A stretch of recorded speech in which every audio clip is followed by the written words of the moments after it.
Tuturo ko po ngayon paano ang tamang pagligo, ano rin yung maling pagligo. May tamang paraan pala yan. Tignan natin ha. Okay. Kailangan ba mag-shower araw-araw? Actually, kung malinis naman kayo, pwede naman hindi araw-araw. Sa ibang bansa, pwede siguro every 2 days. Pero sa Pilipinas, tingin ko maganda mag-shower araw-araw, lalo na pag lumalabas tayo. Number 1, kailangan tama yung init o temperature ng tubig. Ang recommended nila ay lukewarm.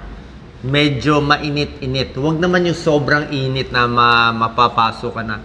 Lukewarm, slightly warm, yan ang gusto ng dermatologist. Okay? Huwag sobrang init, huwag din sobrang lamig.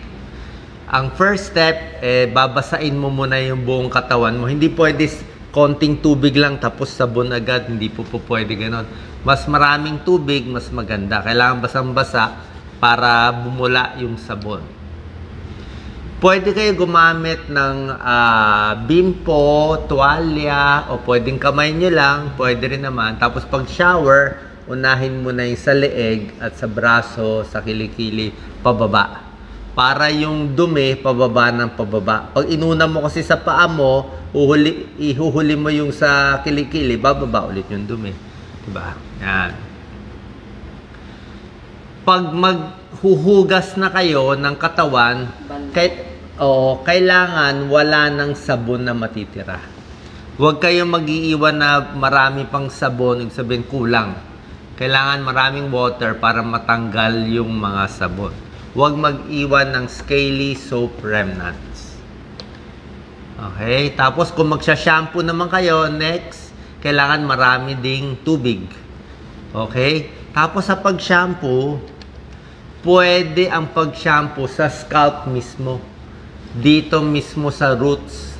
Yan daw yung sikreto. Kailangan na sa roots ang shampoo. Okay? Hindi lang sa ulo, hindi lang sa side, pati dito sa batok.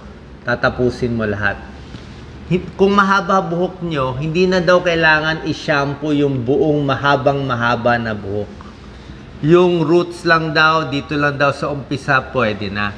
Kasi pag nagda-dry ka rin daw, anyway, yung sabon and yung shampoo, bababa naman sa roots. Hindi na daw kailangan yung buong buhok. Pwede ka maglagay ng conditioner, iba nakamix na. Okay? Yan, afterwards. Tapos, di naligo kayo, medyo mainit, lukewarm.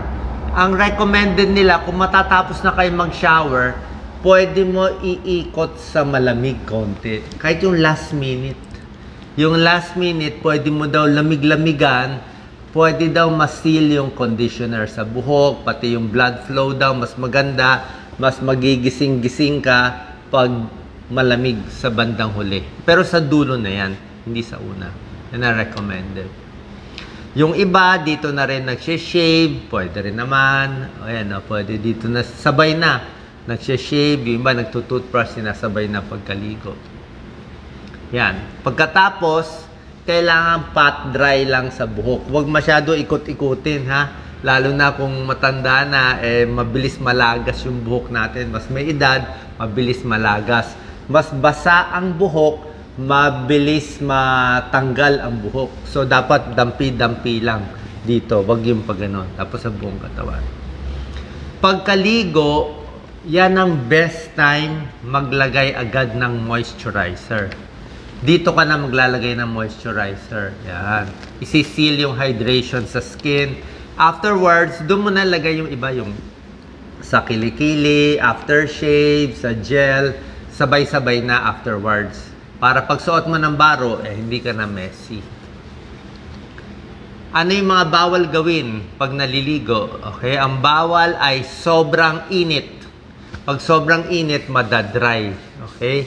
Bawal din sobrang tagal. Ang recommended ng dermatologist is 5 to 10 minutes lang.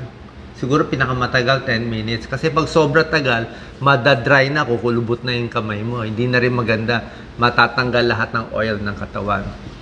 Number 2, wag din masyadong malakas yung pagkuskus. Okay? Yung matanggal lang yung dumi. Misa nga sa kamay lang pwede na.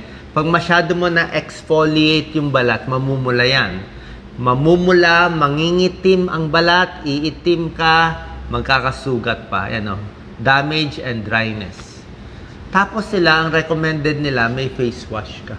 Eh tayo, syempre, mild soap na lang. Mild soap na lang tayo, mas matipid. Pero yung iba, sensitive skin, lalo na sa muka. Ibig sabihin, yung sabon mo ng pangkatawan, lalo na kung matapang yung sabon mo, eh hindi maganda sa muka. So, mas sensitive ang mukha natin. Tapos, hinuhugasan din yung mga tuwalya, okay? Huwag laging madumi kung meron ka mang panghilod, lufa, wag din hinuhugasan din yan kasi minsan nagkakabakterya din. How long should a shower take? Ang recommended nga nila 5 to 10 minutes eh. Dapat tapos na. Okay? Pwede ba mag-shower 2 beses sa isang araw? Actually, once a day daw pwede na. Pero kung siguro pag doktor o nasa first responder, nasa pupunta sa maduming lugar, pwede siguro twice a day. Actually, sa morning, pwede medyo malamig ang ligo, pampagising. Sa hapon, sa gabi, pampatulog, mas warm, mas maganda. Yun na sa recommended. Pwedeng mas cold kung gusto mo, dito pwede mas warm. Okay? Dagdag tips lang, mas gusto nyo ba cold or hot? Sabi ko, lukewarm, maganda, di ba? Pero meron din kanya-kanyang benepisyo ang hot and cold. Okay? Short summary lang, yung cold kasi, pwede ito sa mga mas bata. Yung mga mas bata, athletic, diba, pampagising, pwede rin yan. O, kung may muscle pain, bawas stress level, maganda sa circulation, increase metabolism, inaantok ka, mag-cold shower, gigising ka. Hot shower, maganda to sa gabi, pampatulog, muscle soreness, diba? Improve sleep. Pero kung nangangati kayo, diba meron dyan nangangati, yung hot shower minsan nakakakati. Okay? Parang may nare-release siya na mga chemical sa katawan natin na mangangati kapag hot shower. Kaya kung ang problema niyo, mga eczema, makati, cold ang maganda sa inyo. Cold, tanggal yung kati, pati kung meron kayong mga eczema, baka better ang cold. Sana nakatulong tong video natin. Salamat po.